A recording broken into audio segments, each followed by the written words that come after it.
Before I formed you in the womb, I knew you. Before you were born, I set you apart. I appointed you as a prophet of the nations. Jeremiah 1:5. Welcome to Centinela de Cristo, to our Women's Devotional. Our devotional for October 18th, Lessons from a Mongoose. For God hath not given us the spirit of fear, but of power, and of love, and of sound mind. Timothy chapter 1, verse 7.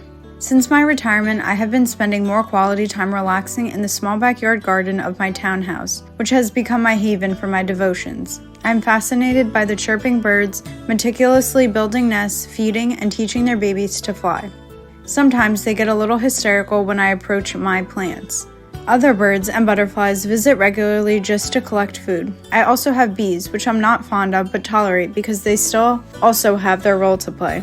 I have many lizards, which sometimes run across my ankles, but fortunately they do not scare me. While praying one morning, my usual tranquility was ruffled as I heard a rustling in the fallen leaves, unlike any I heard before. I opened my eyes in time to see a mongoose race past me and disappear. After a flood of adrenaline washed over me, I reassured myself with the fact that it had gone over to the wall to visit my neighbor.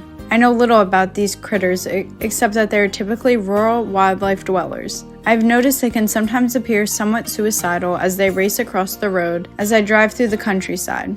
What I know for sure is that they do not belong in my garden, and Google informed me that they feed on lizards and birds, my welcome guest. A few weeks later, there was a little rerun. Most likely it was the same disoriented mongoose. Later, while analyzing my mongoose situation, I thought about how much like Satan it is. Uninvited, it invades the place where I enjoy my Eve moments, worshiping my creature and appreciating his creation. The thought that it could possibly be nearby disturbs me, as Satan does, so I must remind myself from the word that God has not given us a spirit of fear.